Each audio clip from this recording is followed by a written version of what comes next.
Let us discuss about SUMIF formula, which is used in Excel.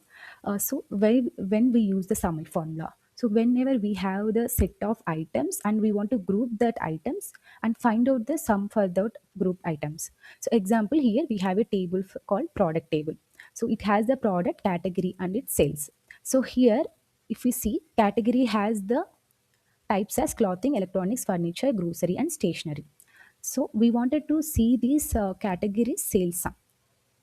So we wanted to group the sum for each category. Let's see how we do it with the SUMIF formula. So it starts with equal to SUMIF.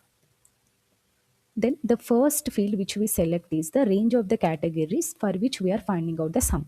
So click on this B column, comma.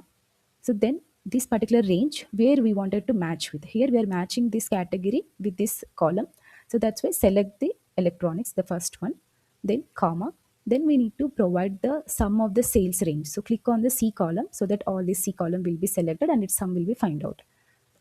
Then click on enter after closing the bracket. So we'll get the electronics sales sum like this. Similarly, we can drag and drop so that all these fields will be uh, executed with the formula. So if you want, you can also verify. So electronics is 1,77,800. So if you can put a filter in the category, so electronics should show us 1,77,800.